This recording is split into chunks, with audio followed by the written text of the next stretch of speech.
us today. We're recording. So we haven't been able to really offer a virtual option. So I'm excited that we're pioneering a Zoom option for this with our OWL. So we figured out a way to make that happen. So hopefully we'll be able to offer that in the future. I'm very happy to introduce our panelists today. We have Dennis Cauchon, who's the president of Harm Reduction in Ohio. We have Mallory Meeker, who's a representative from the Newark think tank, and she has real life experience. We have Amber Wood, who's representing Brightview. We have Trish Perry. She's the Licking County coordinator for the OhioCAN Change Addiction Now and the co-founder of the Newark Homeless Outreach, which is a project of OhioCAN. And finally, we have Lori Burnell, who's representing the Zanesville, Muskegon County Health Department, and has worked for 3 years with Project Dawn and the Safepoint Syringe program coordinator. So let's give a big round of applause to welcome them. Our panelists have been provided some prepared questions that we're going to go through. So we will discuss these questions, and then at the end of that, you'll have the opportunity to provide your own questions. So there should be sheets on your table. There are thin green or white strips of paper where you can write any questions that you have. So I do ask that we limit any questions to ones that are written on those slips of paper, just to be more organized. And then after we're finished with the panel questions, we will come around and collect those so that we can ask those questions to the panel. I'd like to start off with the first question, and Dennis, you've got the mic down there in front of you, so we'll go ahead and allow you to answer that one first. I'm not sure if it's on, might have to hit that button on the microphone. The question is, please briefly define harm reduction for those who are unfamiliar with the term. What are the principles and primary goals of harm reduction? Thanks for inviting me, Corey. Thanks to United Way. There's many definitions of harm reduction. The most pragmatic for this group might be harm reduction is different from your typical either or approach. You're either using or you're sober. Harm reduction accepts that people use drugs, have always used drugs, will use drugs in the future. So harm reduction looks for incremental changes to reduce the harm that drugs and drug policy do in their lives. Naloxone would be an example. Syringe service programs are an example. Harm Reduction Ohio is the largest distributor of naloxone in Ohio, 42,000 kits last year, reversing 4,000 overdoses, including, I believe, likely your overdose, although it's not sure where that naloxone came from. So although the person may not be sober when they're reversed, they're not dead. That's an incremental improvement. And a syringe program allows people to say, my health matters. I want wound care. I don't want HIV. I want Hep C. And then finally, before I pass it to Mallory, is the other way to look at it is evidence-based. When we lose weight, we set goals, and we don't do it all at once. And so what you see, the evidence, syringe service programs, needle exchanges have been studied thoroughly for 50 years. And you can look at the CDC website on it, and people are 5 times more likely to go into treatment if they interact with a syringe service program.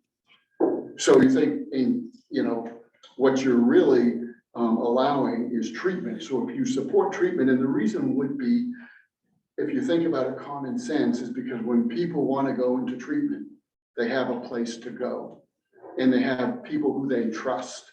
They aren't going to go to the police or go into the system, but they'll go to the nurse who a year ago said, what can I do to help you live a better life today? So that's essentially harm reduction. Thanks.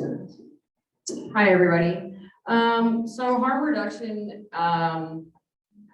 for me, it's so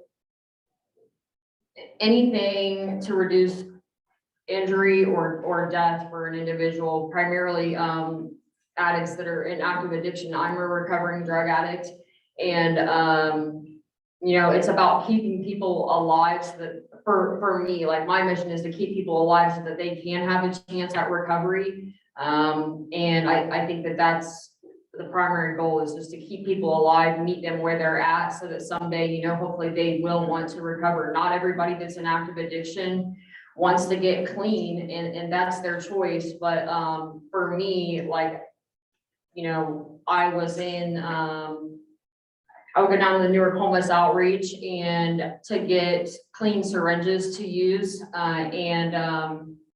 I just so happened that when I would go down there, they would give me these Narcan kits, and I'd be like, yeah, whatever, you know, and then I like would get like a free meal that day, so I would eat that day. And they, you know, I had all these Narcan kits that were piling up like in my book bags that I was living out of, and it just so happened that like those Narcan kits saved my life.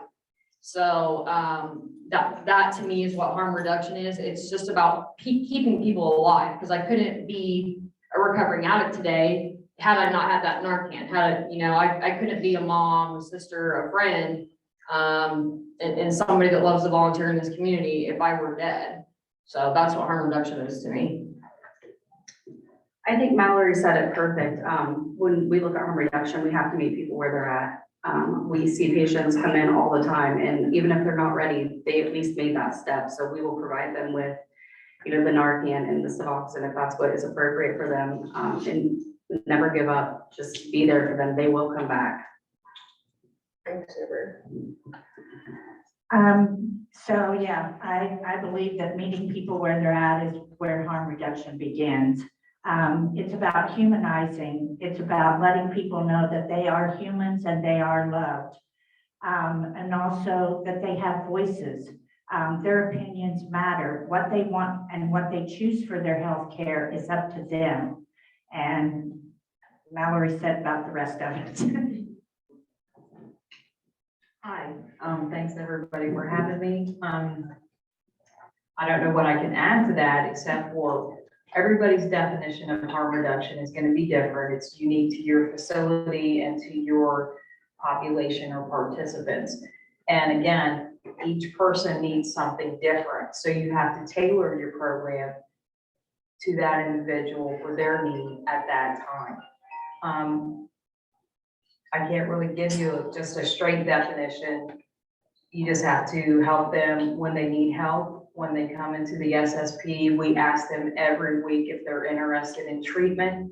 We let them know if they want treatment. We will make that referral. We'll get them where they need to go. But the decision on everything that is offered at our facility is up to the individual. But they know that it's a safe place, and we will help them with whatever we can help them with. And that's just the basic necessity of harm reduction in my eyes. All right, thank you. Lori, we'll actually start with you on this next question. If you could, please tell us, in what ways do you implement harm reduction practices in your current work? Or what has been your experience with harm reduction in the past? I know we might have touched on this a little bit in some of the answers from the previous question, but if you could just let us know what that looks like for you in the work that you do. Okay, as was stated earlier, I run the Project Dawn program, so I give naloxone kits, Narcan kits to whomever. And recently we have added the option of doing the online training. They take a little quiz and then they come in and pick up their kit. They don't have to, you know, spend all that time in there with me. Some people just don't want to sit there and be face to face with somebody. So we've added that option. I go out in the community and provide Narcan trainings. Anybody can request a Narcan kit and come and get one. Also, a big thing of harm reduction at my facility is, and it's hugely controversial, is the SSP program. They come in, I give them clean syringes, I give them alcohol pads, I give them Narcan, I give them wound care kits if they ask for them. If they need a sharps container, we provide that as well. Just anything they need, referrals to healthcare, referrals to housing. We have an on-site social worker that meets with them real time if that's needed. We have Ashley who comes in once a month and provides STI testing. And we also give them the ability to get fentanyl test strips through an outside vendor. So, and we ask twice a year, we give them a survey, you know, how are we doing? What do you need? What can we do better? Any suggestions that they have for our program. So we're just trying to give them wraparound care, one stop, because this population doesn't like to spend a lot of time talking or going to visits so we just try to offer them as much as we can in their time there. Great, thank you. And before Trish answers, I just want to say, typically we do have professionals from within our county on this panel, but we wanted to invite Lori because in Muskingum County, they're providing a service that we don't currently have here in Lincoln County. So we thought it would be helpful to get that perspective, how that's operating, what kind of impact it has made in their community. Obviously, we know Zanesville and Newark are pretty similar, but they're, we're different communities, so there are differences. But so we just really appreciate her coming here this morning to share their experience as well. Trish?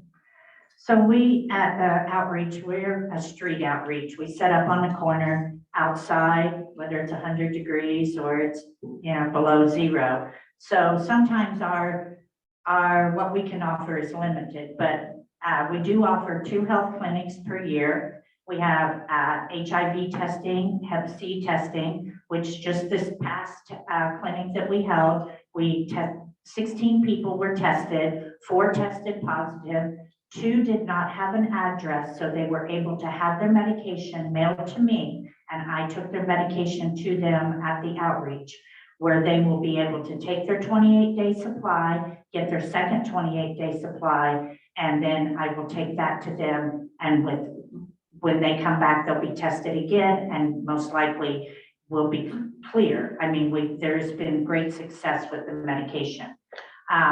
We do, at the health clinics, we have treatment providers come. We have different agencies, BHP has been there. So it's about getting the resources, meeting people where they're at. Excuse me, during COVID, people would not have gotten a COVID vaccine had the health department not came down and set up once a month or once every 3 months and was able to give the vaccines. Most people do not have a way to travel, anywhere in the town. We also have Narcan, we have fentanyl testing strips, we provide xylazine testing strips, water, food, those are all our harm reduction supplies as well. Winter gear, summer gear, boots. I mean, we try to think outside the box. We also do propane tanks. We exchange propane tanks so people have a way to cook, they have a way to clean. We are a street wraparound services. So that's what we offer. I have been with Brightview for 3 years, and I'm also the operations director, not only for Newark, but the Zanesville location. And I will say that when we talk about meeting people where they're at Brightview, I've never administratively discharged the patient. So if patients come in and they're not showing the levels that they need to have, we'll have that discussion, and then we have the option to daily dose those patients to get that medication into their system. We'll never turn anybody away. If they come in at 5 o'clock and they're needing to be seen, we're going to see them. We work well with the community in doing the testing for the STDs and all of that stuff. Narcan is always available at the site, and we do work with the Project Dawn as well. So I'm a house manager at Whole Living Recovery, which is a sober living or recovery housing here in Newark. And I'm also a peer supporter for the women's houses. And in all of our homes, we have Narcan, and all of our residents know where the Narcan is and they know how to use it. I make sure, like for me and the ladies that I work with, like we all know where it's at. It's on the kitchen counter and it's easily accessible. Like, for instance, I don't have to necessarily be using drugs to be around somebody that overdoses. There was just a random person walking outside of one of our houses that overdosed, and some of the ladies that are in recovery that were in our house, they knew where to go get the Narcan, and they got to help that person. There's, I think there's a misconception that people think that, I have to be in the drug world or the street world to save people that are using Narcan, like, and that's just not the case. And also I work with the Licking County Reentry Coalition, and on our intake form, we have Narcan. If people need Narcan, we'll make sure they get it. Like, there was a gentleman that came to, I don't know if he was the plumber at our house, but he got a Narcan kit because he told me that his daughter was in active addiction and was using opiates. So I make sure I try to give everybody Narcan that I possibly can, even if it's awkward and uncomfortable for them and even me myself, because there's such a stigmatism on it. But I'd rather feel awkward and weird and give someone a Narcan kit and save someone's life. Harm Reduction Ohio is a little different than these wonderful direct service providers, in that we're a grass tops organization rather than a grassroots organization. We try to do what the grassroots organization can't do themselves and provide it to them. So when I started harm reduction in my little office above the River Road Coffee Shop in Granville, I knew I wanted to be it should be a statewide organization. And I put up a website, and all of the emails I got, how can I get naloxone? How can I get Narcan? I said, why can't they get it? So it turned out there were regulatory barriers. So I was a newspaper reporter, so I knew how to break them. We got a Newark physician to sign a medical protocol. We were the first organization to get a terminal distributor of dangerous drugs license, and all this other paperwork that is so hard for a grassroots organization to even know what to do, much less to do it. And that's why we're such a big naloxone provider now. So we do 12,000 kits online and 30,000 kits through 350 volunteer lay distributors across Ohio. Trish is an example of a lay distributor. Most of our lay distributors are women. Almost all of them are women, and they're people in recovery and women who've lost a loved one, a son. And those are the people who do it way better than we can do it. Because if you're in Chillicothe or in Newark, you know who's using drugs and you're trusted by them. And if you're a mom who's lost a child, you're fearless to save the lives of the friends of your deceased son, not to let it happen to them. So that's what we give out a whole bunch individually ourselves with our staff, but primarily, and we hold conferences. So all of these wonderful people can come together for 2 days at Ohio State. And what they'll say is, I thought I was all alone, but you're not all alone, because there's tens of thousands of mothers who have lost children, tens of thousands of orphan children. So we try to make harm reduction cohere. Thank you. How does harm reduction aid in the treatment, care, or safety of people who experience substance use? And again, we might have touched on some of this, but if you could elaborate just specifically on the ways that it can be beneficial to people. So I think that's probably best for Brightview to start, because we don't work much in treatment other than at the policy level, because there's tens of thousands of people in Ohio with Medicaid funded. So we can't add any value there. But Brightview is one of the most impressive treatment organizations in the whole country.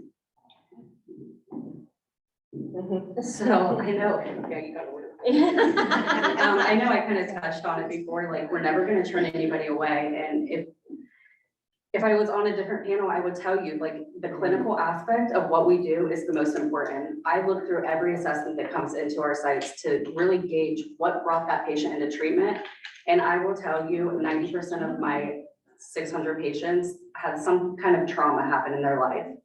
But because of that trauma, they haven't been able to, do the things that they need to do to get into treatment. So we're going to start with the harm reduction standpoint. So we're going to get them medication. We're going to get them what they need, just to keep them alive and be kind to them. And that will keep them coming back. And then we can dig into the roots of what caused their addiction.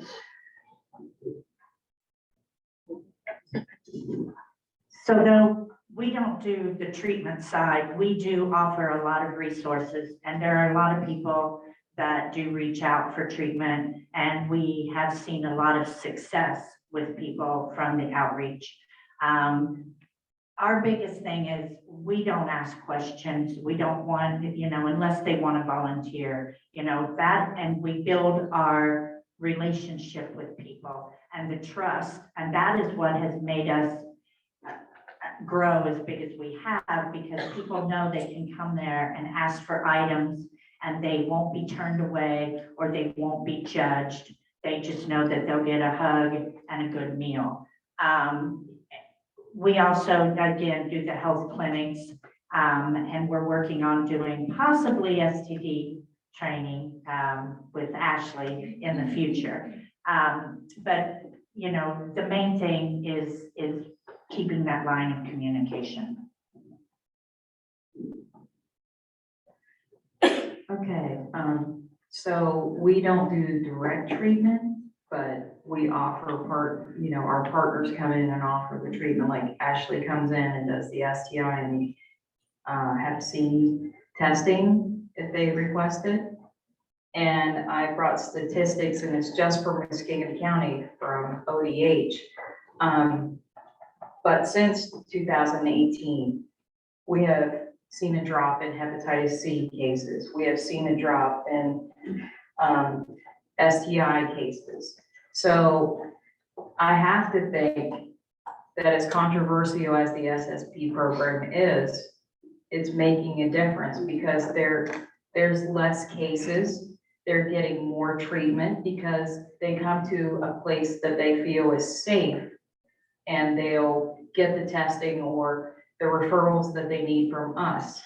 So as many obstacles as there might be in implementing this program, the benefits are astounding if you see them in statistics. So I know Licking County doesn't have an SSP program, but don't give up the good fight because the numbers are there if you look for them.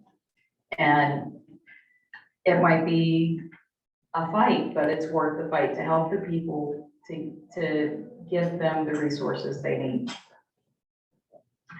Thank you. Our next question, many people might only associate harm reduction with products like naloxone or with programs like your syringe service program.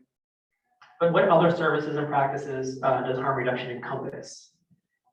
Okay, at my program, we also offer vaccines, like we gave COVID vaccines, flu vaccines, hepatitis A and B vaccines, anything like that. We offer safer sex kits, deterra bags that can take care of medical pills that they don't want. Anything that reduces negative outcomes is a form of harm reduction. So any way that we can help these people get anything they need, if we don't offer it on our site, we make sure we refer them or contact the people that can help them. Basically, we try to offer wound care, safe smoking supplies, anything that's related to harm reduction. If we can get it, we will give it back to the community that needs it. Same with what we do. I mean, if we do not have the supplies on site, we will reach out to, I know Trish has helped us many times just to make sure that everybody is, safe and getting what they need. So I think some of the things that weren't mentioned would be like Suboxone and, like Subutex, right, Trish? Is that, okay. And methadone. So, or like Vivitrol and, I think some, my experience is I've been on Suboxone and Subutex. I don't have any personal experience with Vivitrol. And it is a form of harm reduction because the risks are a lot lower of getting hurt or dying from it. Vivitrol, I have a friend that she's on Vivitrol and she says that it really curbs her cravings to not want to use or drink, and that works for her. I don't have any personal experience with it, but all of these are great forms of harm reduction. But before we even did naloxone, we were one of the first to hand out fentanyl test strips. But I will say, distributing 42,000 kits statewide consumes essentially all of our 5.5 full-time equivalents. But I think drug checking is really the most important thing to reduce overdose death.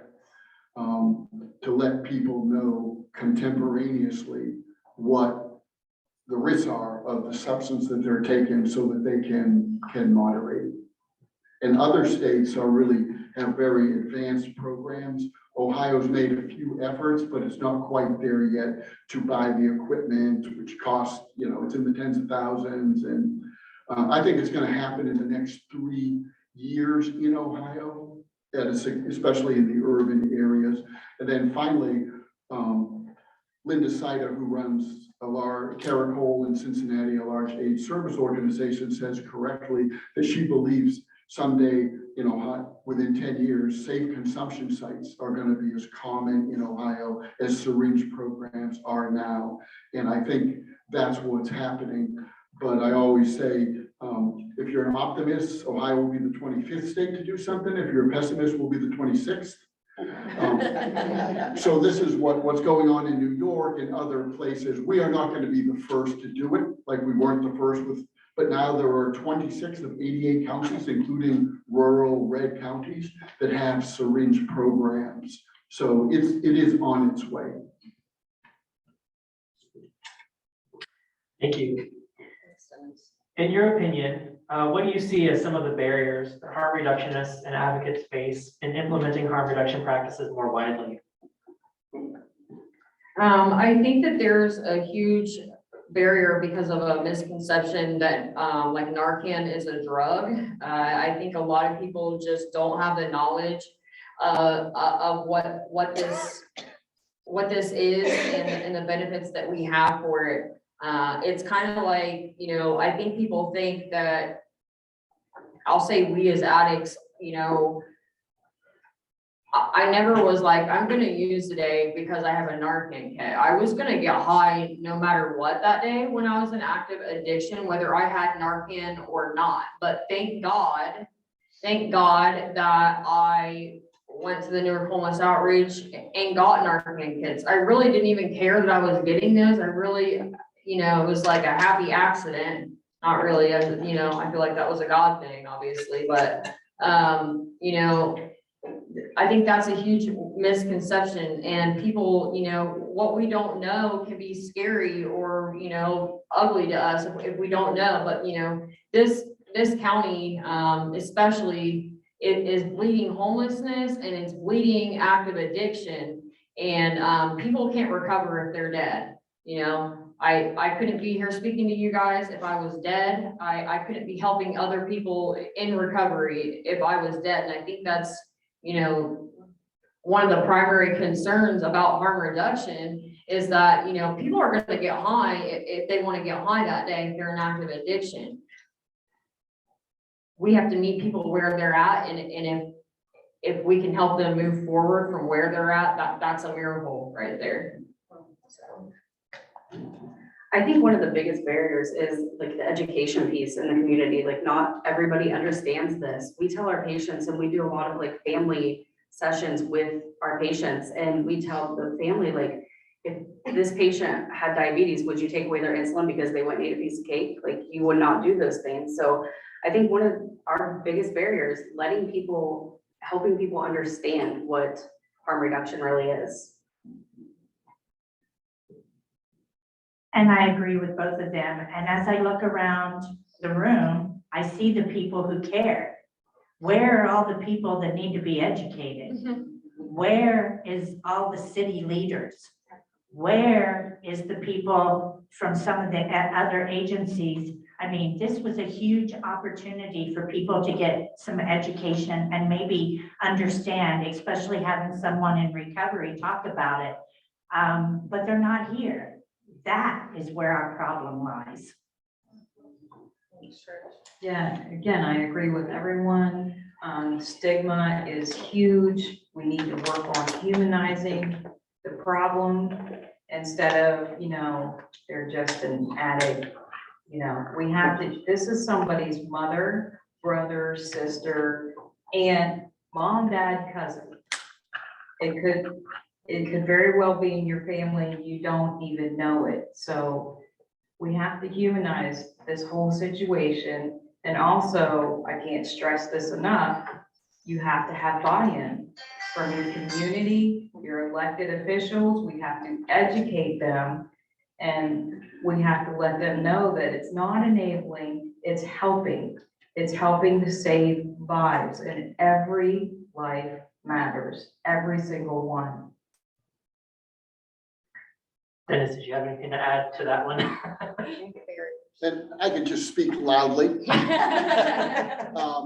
I think the biggest barrier is time, which really means as time goes along, harm reduction from where it was when I started in 2017 to where it is today is totally different. It runs parallel to gay rights, which is where harm reduction started, or not, it was before that, but in the AIDS movement.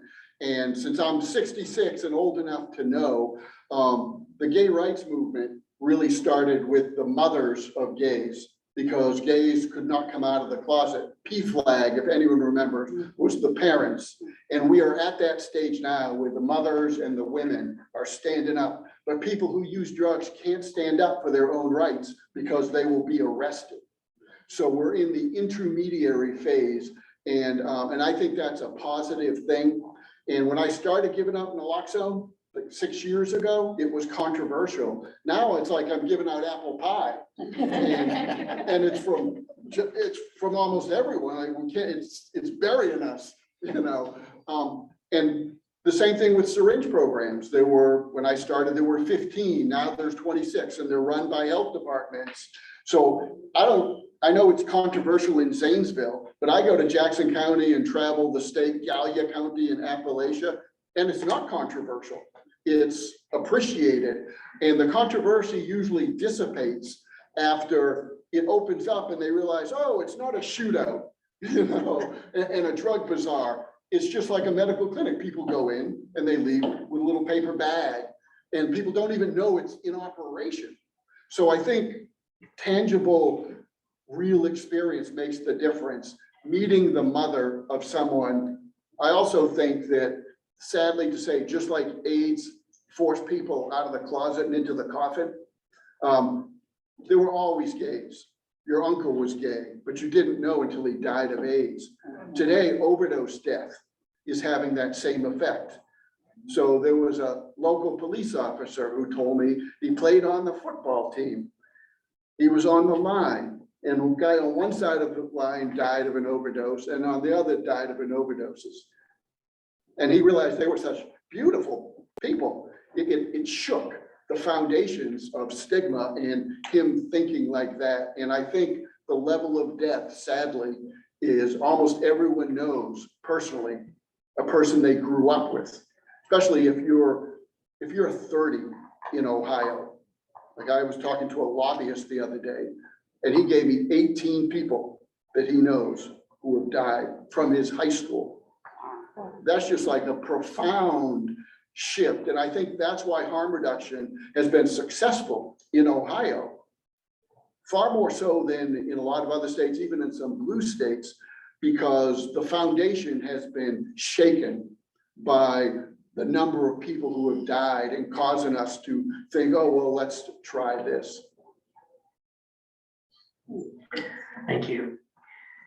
We may have touched on this quite a bit throughout this presentation, but are there any other misconceptions about harm reduction that you would like to speak about that you commonly encounter?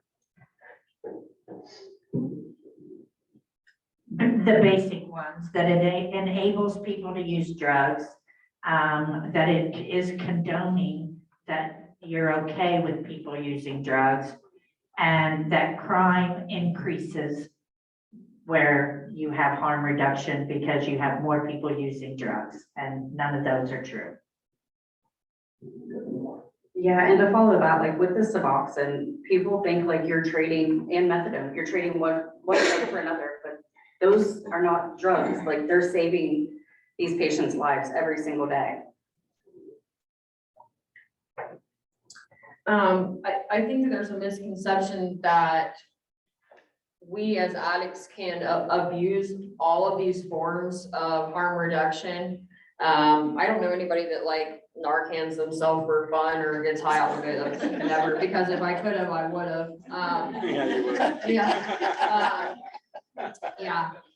So, also that like, you know, there are forms of harm reduction that like a doctor could administer once a month, like, Sublocade and Vivitrol. You know, and it not be abused. And I think that people think that, you know, people are going to the doctor and getting these things and it's a legal way to get high. I don't have any personal experience, with some of these medications, flying really. I don't have really any personal experience with, Vivitrol, like I said, but, you know, Suboxone and Subutex, these are medications that can be abused, and I personally did abuse them because I wasn't ready to surrender to the fact that I had a disease at that point, you know, but it did keep me alive. It helped me when I went to detox, you know, I had to go 3 hours away to detox because I knew that if I went somewhere here, I was gonna find a way to get a high. And it, you know, I think I just need to reiterate like how miserable and painful it is to get clean initially, and that's why it's so hard for us as addicts. Excuse me.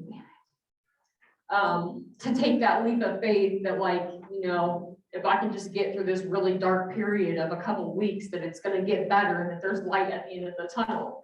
And that's why there's so many of us walking these streets in pain with book bags, because it is the worst hell I've ever went through being in active addiction. And then to take another leap of faith and think that life's gonna get better, but it's gotta get really freaking bad before it does. You know, that's just something I felt like I needed to speak about. I don't even know where I was going with that.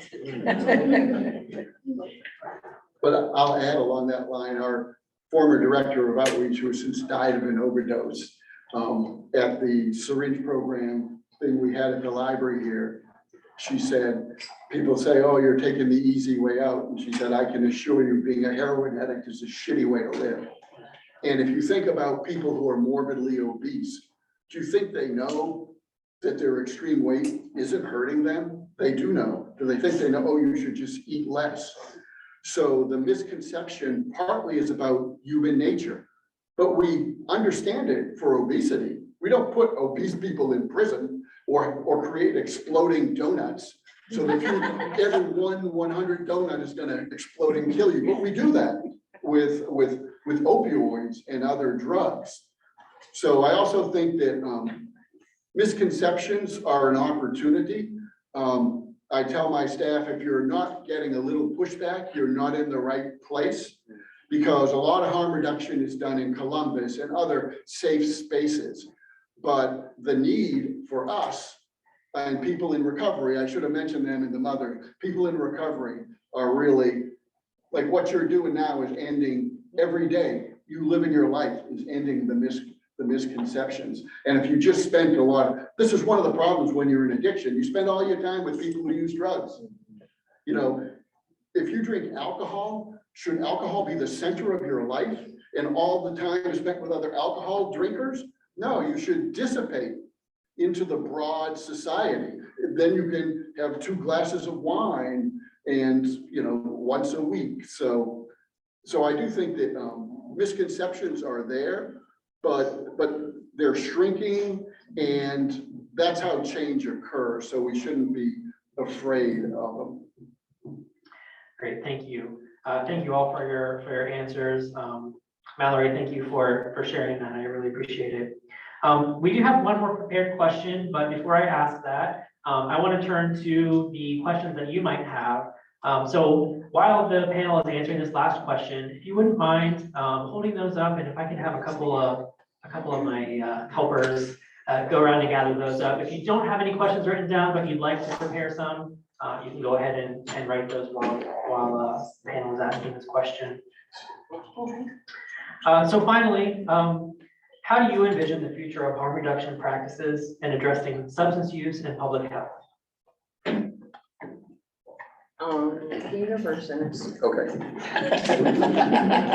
I envision it, in 10 years, where the person in my seat is Mallory and other people in recovery, and then I don't have to use my privilege as an affluent white guy from Granville to stand up and say,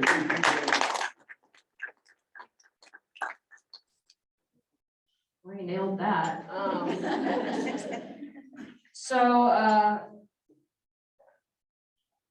I just envision the future of harm reduction as like, you know, a gateway to get people into recovery and just to keep them alive. And that people's minds are more open to the fact that this is a huge problem. People are dying from this. Mothers are leaving their children here without anybody to raise them. Fathers also.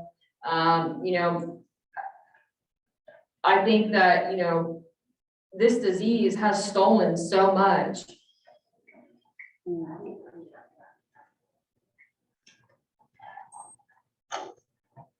And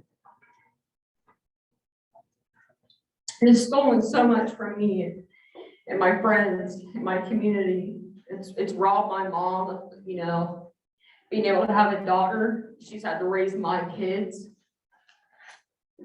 And thank God that I'm still here to help her do that. There's some parents that don't have their children and are raising their grandchildren because it wasn't pretty to give people Narcan.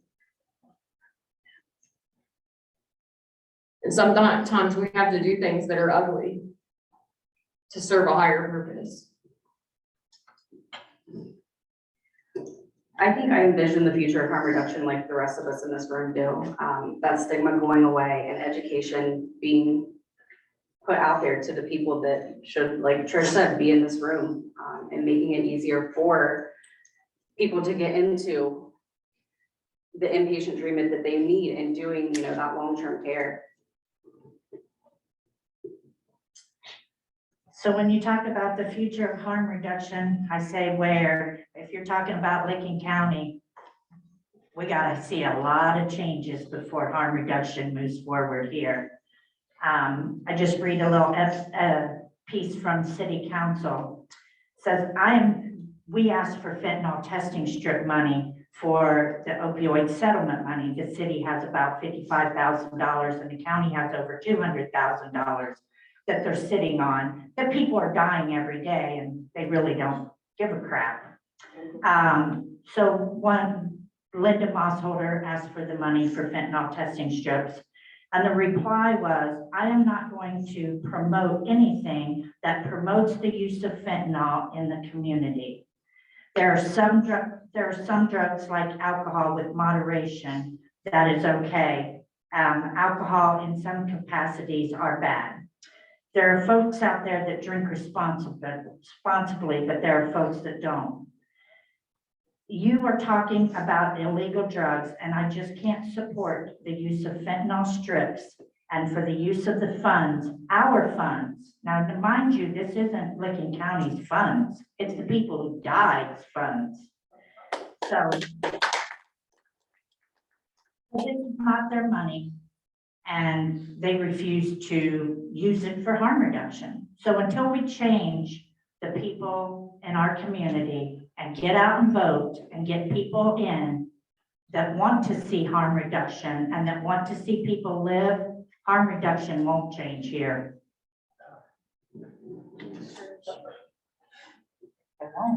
I'm very fortunate to work in a facility where the leadership is embracing this as a struggle and they are embracing the solutions. That doesn't happen everywhere, and I'm very fortunate to work where I work. My future of harm reduction is to get rid of the stigma. Any person that is struggling with substance misuse disorder can just go and get help from it, not be judged, and get what they need wherever they want. They don't have to just come to the health department. They can get that anywhere at any time. That's my future of harm reduction. And I wanted to touch briefly on the last question. I think there's a huge misconception as well as someone who is struggling with substance use disorder are judged. They are judged like they can never change. They're always gonna have that problem. They can never be in recovery. They're never gonna be a functioning community person.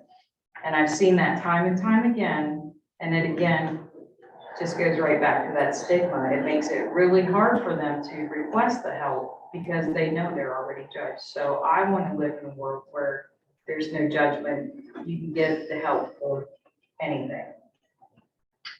All right, thank you. Lori, while you've got the microphone, we have a couple questions that were directed to you.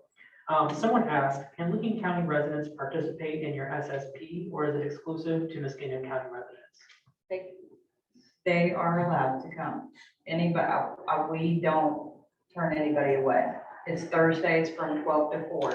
Come on down. And if they did want to participate, would they go downtown, or where's your office located? We are at 205 North 7th Street.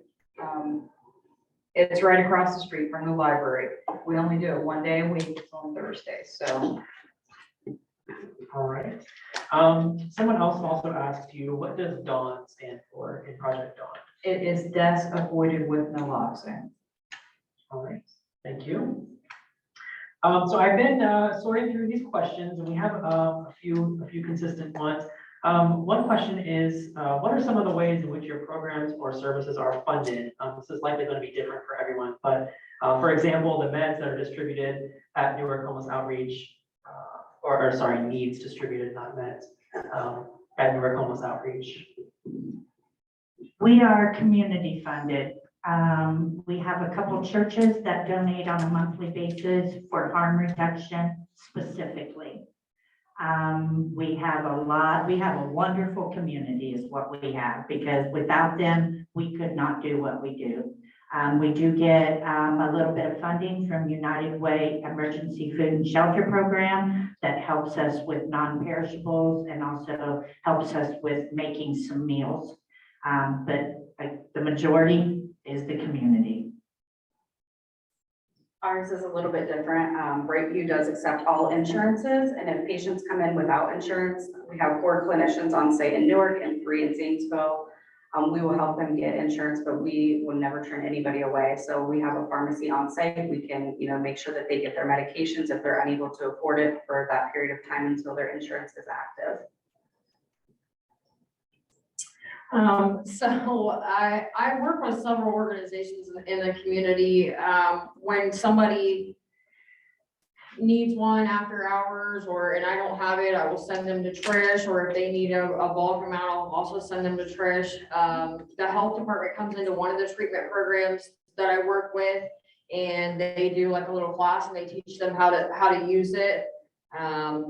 I don't know, we just have a lot of them. When we get a lot of them we get from Trish, which I'm sure she gets from Dennis. Yeah, Dennis is the Narcan plug. So 42,000 kits of naloxone Narcan is worth about $3.5 million, and we don't pay for any of it.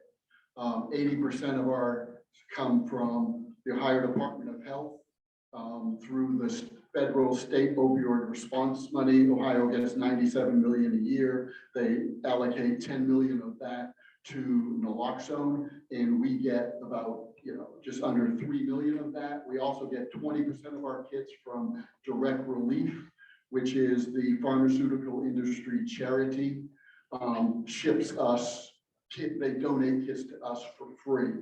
So we've been very fortunate in Ohio that I've been able to get hundreds of thousands of kits at no cost to us. I'd like to add just one other thing, is that Project Dawn also starts for Dawn Cooper, a Southern Ohio woman who died, and her parents fought to get a law to allow distribution. And that's another example of parents making all the difference. So Death Avoided with Naloxone and Dawn Cooper's Project Dawn. Thanks. Great, thank you.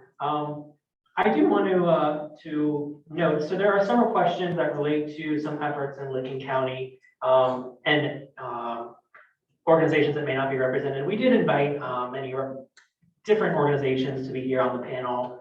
There were some scheduling issues with some of them that prevented them to be here with the fair happening, a lot of things. So someone asked about our health department. They were invited to sit on the panel, but due to scheduling conflicts, weren't able to be here. But they do, I know, provide Narcan kits and naloxone. They also have a drug overdose prevention coalition that actually I am a part of. So we do track that as far as harm reduction practices go here locally. But there were several questions about some of the barriers or efforts of setting up an SSP in Licking County. Why do we not have a methadone clinic in Newark or Licking County? A few questions along those lines. I'm not sure if anyone on the panel is comfortable or capable of answering those, or if anyone in the room is. You want it? I will say that Brightview is working on methadone. We were slated for third quarter, but there is a lot that goes into that. We have one in Zanesville, so my Newark office is the next Brightview to get methadone. So hopefully beginning of next year, but that is in the works. And the reason we don't have an SSP in Newark is because the health department at the Board of Health in 2019 banned a program.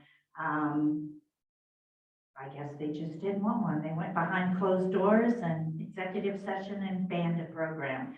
I still go to the health department every few months to give them updates, to tell them about things going on. They smile in your face and that's it. So I don't know that until we get people to put pressure on the Board of Health or till we get a new Board of Health, which we've tried to do that, but they just keep giving the same people the same, positions they've had for years and years. So need to make some noise. I will tell you that I know a lot of people here in Newark, probably 100 that drive to Columbus every day, 100 miles round trip to get methadone. And I will be glad to see one here in Newark as soon as it can be here.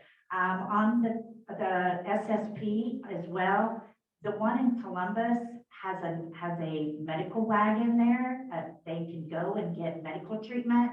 Somebody I know recently was able to get treatment for an abscess and get a prescription for antibiotics, which is huge when it comes to that, because if it festers, it can go into endocarditis. I can also tell you that my son has $1.5 million in medical bills due to a 6-cent dirty syringe. So let's think about this in the long run, the money, the economics. Should we contacted the health department to help push that? Well, it's the mayors of your county, of each little city is who reappoints them. You can reach out to Chad, but they do a lot of stuff in secrecy. Yeah, we have to elect the official to appoint. Yeah, we need to get it, we need to elect new officials is what it amounts to. Township trustees also, they appoint some also. So if you're in a township, like. But it's an advisory board and they do the same thing. They go in secretly and repick them all. And there's people on walkers on the Board of Health. It's time for some young to play now. We just need some freshness. All right, any other comments? Okay, we have a question. This, I think, is directed at each panel member, although I'm not sure if you would have different answers. Is the end goal for harm reduction abstinence? Or if not, what is the end goal of harm reduction? It's not abstinence. Yeah, they might. The end goal is to be safe and humanized. If they find abstinence, that's fine. If they don't, that's fine. All right, this is probably one of those ugly things. So I think for like harm reduction in Ohio, or for some people on the panel, it's not, but for me, for somebody that has walked that path, I don't think I need to sit up here and state like the benefits of being in recovery. I think we all know that that's hell. And I'm really hopeful and have a lot of faith that like the whole reason that I went down that path and that Narcan was used on me and saved my life is for me to scream it at the top of my lungs so that people understand that everybody with a heartbeat has a purpose, and like, you know, these are people's lives that are at stake. So like, I can't sit here and pretend like my goal is not for everybody to recover, because that's just freaking ridiculous for me. Because, I mean, I really don't think I need to say because, but this is, I'm so passionate about this, like I said, because, you know, people are dying, and this community wants to just put a Band-Aid on something that needs a surgery, you know? People, you know, like, how do we solve the homelessness? Like, well, let's peel that back a layer. Why are people homeless? Why was I homeless? I was never homeless until I started using drugs and abusing drugs. I don't think it takes a genius to figure out that this community is bleeding homelessness, and the primary source of that is substance abuse. So for me, yes, I think it is a huge goal for people to utilize harm reduction and give people different paths to take. But I'm hopeful and have a huge amount of faith that the majority of these people are going to find a chance to recover.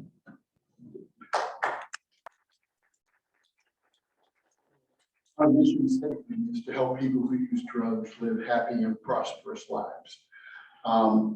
And there's many different types of drugs. Meth is a very different drug than heroin. And there's not a methadone for meth, and marijuana and alcohol. So, so this is why every individual has a different story.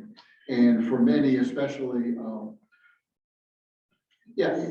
so there's many paths to recovery, and there's even many definitions of recovery. So if you think about harm reduction, respecting the agency of the individual to make their lives better, then it's their choice. So that's why we would have no opinion on whether Mallory should be on methadone or abstinent. It's her choice. It's not ours. It's not anyone in this room. It's her choice. All right, thank you. I do want to just briefly touch on, you know, so many of what we've been talking about, some of the, you know, we talked about some barriers and things like that. I just want to stress that a lot of what we're talking about is on a policy level, and it's larger than any individual organization. There are people who are working extremely hard in the health department, in our healthcare facilities and all of that, who are very active in working in harm reduction. So that's kind of where at United Way, we have 3 pillars, and one of those is advocate. Another one of those is volunteer. So we can do both of those individually. The third one is give. You can do that one too. But this is really where it does become a personal responsibility for us as individuals and as a community to advocate for the things that we care about, that we see important, whatever that issue is. So I think that that's a place to start, is for us to be advocates. We have a few additional questions. Trying to be aware of our time here so we're not making you sit up here and answer questions for too long. Where can people get fentanyl test strips, if they can get fentanyl test strips? So the legislature legalized fentanyl test strips a few months ago. So, and the Ohio Department of Health is supplying them to us and others. We don't quite yet have like, oh, order it online, but probably in the next few months. So we give them away. They're like, I bet you can get them from Trish, I'm sure. So my immediate answer is I would just call her Trish or message Trish or send them to Trish. Daniel can answer that probably Oh, a little bit. I know we're exploring some things. Kay, our executive director is on vacation this week, which is why she couldn't be here. There's not much I can speak to at this point other than we're exploring. I met with Kay a couple weeks ago and we're trying to roll it out here in the community a little bit, just taking baby steps and make sure we go it the right way. So we can maximize the benefit of distributing with our agency partners. And what's your organization? I'm with LAP. Lab. Lab, I'm with the mental health and recovery. gotcha. So if you need fentanyl testing strips, you can call, text, come to the outreach. We also have xylazine testing strips. So, yep, you can just reach out. And I have some in my car. So. Yes. And is there anybody who's unfamiliar with xylazine? I know that's kind of a newer thing that somebody wanna maybe touch on that or the impact that that's starting to make? So xylazine is a drug that's being added. It's like an animal sedative. It's not clear if people who use drugs think that it extends the effect of fentanyl, which is a short acting 15-minute thing. But regardless, the effect is that it causes wounds and sores all over the body, even when you don't inject and not related to an injection. And its appearance in Ohio is is in Cincinnati and Southern Ohio, it's super common. From what I hear, it's not that common in central Ohio. But I think likely it will, just like fentanyl came early to Ohio and now it's across the country. So it's hard to make predictions, especially about the future, as Yogi Berra said, but I would think it's likely that xylazine, and xylazine is a whole separate problem. I don't think that it's correlated to increased overdose death. So that makes it tricky. But it has horrible wounds. And I would like to ask, like, Lori, are you seeing xylazine wounds in Zanesville? We are, not that many, it's not, a huge amount, but I also want to stress that when people use xylazine, Narcan doesn't help. It doesn't reverse that unless, they've also used with opiates, it'll bind to the opiate receptors and it'll help that, but it doesn't have any effect on the xylazine at all. But xylazine doesn't really cause overdoses. Right. So they should use, It's a if someone's sedative. experiencing an overdose, they should just put the Narcan in their nose no matter what. Chuck, did you? I was just gonna say, encourage people to learn about rescue breathing. Yes. And the other thing is, xylazine popped up in Greene County in the spring. It popped up here in the spring, but it seems to have popped away for a little while. Then from the reports from the coroner during the drug overdose prevention meetings, there's been traces of xylazine found in fatal cases, not enough to cause death. So it's always linked with another primary, mostly opiates. I think, and John, correct me if I'm wrong, but in those cases where those trace amounts of xylazine were found, I think it was fentanyl overdose, which was the cause of death. So we have seen it just small amounts in Licking County, but. And we've had people come back and tell us that they have tested their fentanyl and it did have xylazine in it. So what do And they, which is what what it's do they about. do when they test it? And Huh? it's, in that scenario, they test it and they see something, do they not use that drug then, or they're just more aware, or? No, it's just like everything else, harm reduction, do not use alone, do not use alone, do not use alone. I mean, because, and rescue breathing, and the health department, we are working with the health department to come down. They're waiting on some equipment and they're gonna come down and treat and teach people rescue breathing, because that's huge. I think that people are aware that it's out there, and so if you know that it's in whatever you're about to use, you're cognizant of like your response to it, right? So you know that naloxone isn't necessarily, but that the person might, because it gives the drug legs, and so the person might be out longer, but you know why. Yeah, I think coming from a treatment aspect, we're trying to learn these skills on how to navigate, not use the drugs or harm yourself for, correct? Testing strips, it's very controversial, but if you really look at it from a treatment perspective, that's one additional step that you train yourself to put in place to have that extra thought. Should I go down this path? What are the consequences? So that's one added step to give that individual that choice if they want to reduce the further harm of continued use or their avenue into treatment if that's what they choose at that time. So that's how we have to communicate that from a treatment standpoint. Because you have abstinence-based treatment, you have harm reduction treatment, you have all these different layers, and nobody can dictate the right path for that individual but themselves, their circumstances. They're the only ones that walk in their shoes. We respect that because they can't tell us how to walk in ours. So that's just my 2 cents from a clinical aspect of using the strips and just adding that extra step in their daily routine that's unconsciously already built in and wired because of the drug. Thank you. Are there any side effects by using Narcan, or especially if it's used on someone who's not experiencing an overdose? No, there are no side effects. No. That's just I know. See, is that a good thing? Linda won't be my example. Are you asking when someone gets Narcan, are there side effects? Yeah. Oh, yeah, Just recreational. no. So, my experience with Narcan, when I came to, because it's, I don't know all the technical terms, I'm sure Dennis does, but, so the way that it works is with our opiate receptors, and, it's pushing one chemical out and pushing one in, right, Dennis?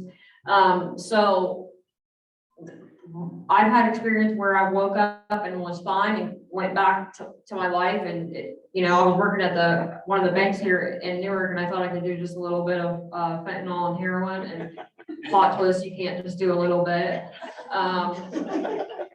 And I overdosed in the parking lot and got Narcan and went right back into work. I was fine. I've also had other experiences where I was severely sick, and that's what I was talking about, like, the different chemicals being flooded, pushed in and out of our brain. I was really sick. It was like having the worst flu with like 10 panic attacks combined at the same time. So I think it just depends on how much opiates are in our system. So yeah, there's definitely can be some reactions. Yeah, if you don't have opiates in your system, it's not going to affect you, but being reversed has, as Mallory explains, all types of things. And it depends, are you being knocked out of addiction? When the Granville ambulance people tell me, it's like, they'll put the IV with naloxone in and they'll keep the person sort of sedated. The Cloxado, the new 8 milligram, can like throw people really quickly out and be disoriented. So generally the advice is when you reverse someone, stay with them. They could be calm and go back to work, or they could be flinging around, and it's a little bit like handling someone who's on a bad trip from LSD. You just talk to them calmly, you tell them where they are and calm them down, because like some of them told me, like they wake up and they're in a police cruiser or they're strapped down in an ambulance. And of course, like one moment they were fine and the next moment they're in some like crazy place and it throws them into a panic. So, but from a real person standpoint, just talk calmly and they'll come. There's nothing, it's not like super meth that's gonna make you like violent and think you're gonna, all it does is return you to sobriety, and it could throw you into detox, causing all types of horrible things to come out of your body, which is not pleasant. Just a couple more questions here. What do your programs need? How can someone support your program, whether that's through donation, volunteering, whatever your needs might be? what do you need, or what could the average person provide to your program? A blank check. Yeah.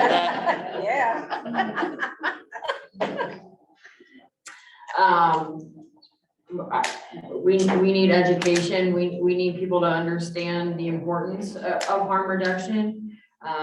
We need people that have power in this community to understand that the bottom line is we're saving people's lives. And that this problem is not going to go away by just, you know, not doing anything about it. Avoidance and ignoring it is not going to solve this problem. And I think one of the main things that people are seeing because of this disease, you know, I live right here on Main Street, and I drive past the Salvation Army every single day, and I pray for these people, and there's not one day I don't think about being in active addiction or homeless. And I just, it's hard for me to wrap my brain around the fact that there are people in power in this community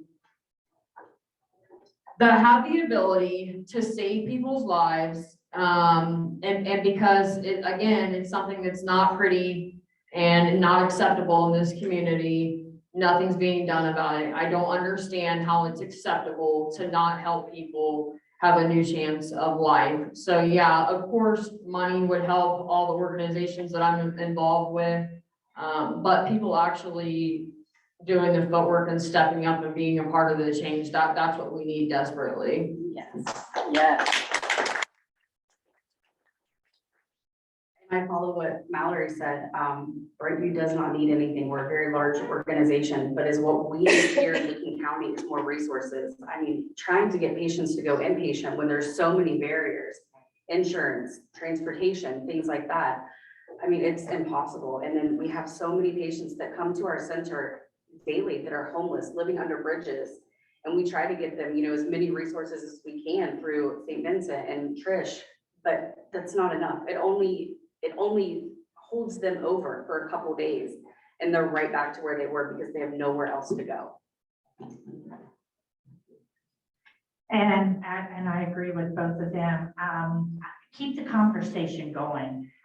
We have, you know, kind of a small group here, but when you walk out that door, keep the conversation going. When you go to your next meeting, I mean, a lot of you guys are with agencies, you know, you go to other meetings, pass it along, you know, talk about it.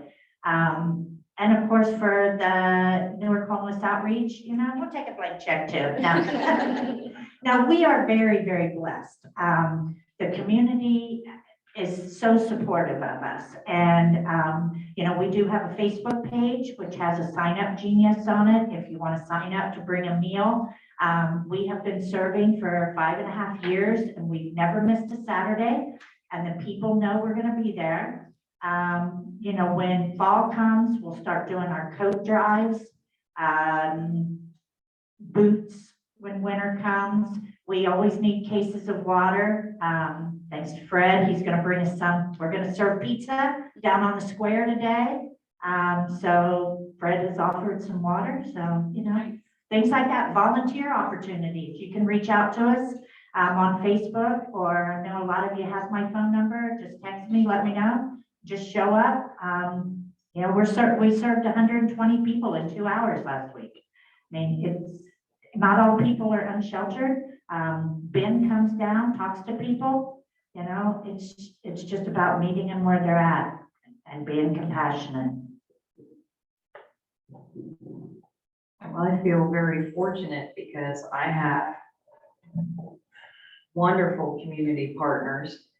I have top-notch leadership that is trying to move with this issue. So I don't have a lot of struggles that everyone else has. I would just ask, as Trish said, education, educate anybody you can talk to that this is a problem, how we can help it, work together to get the problem solved instead of against each other.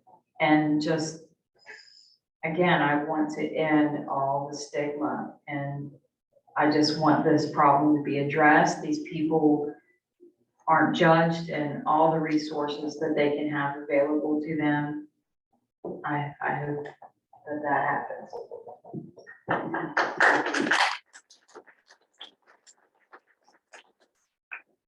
Well, I would like to thank our panelists for your time today. Thank you for your sharing your expertise and your experience.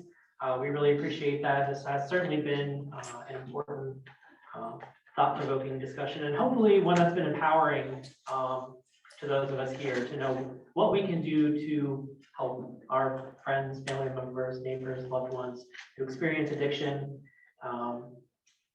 by using harm reduction. You know, as someone has said, this is one tool in the tool belt. Like John said, for some people, different forms of traditional treatments might be best, but this is one approach, and it's great for us to be informed of the need. So I appreciate all of you coming here today. Again, a big thank you to our panel members for the work that we do.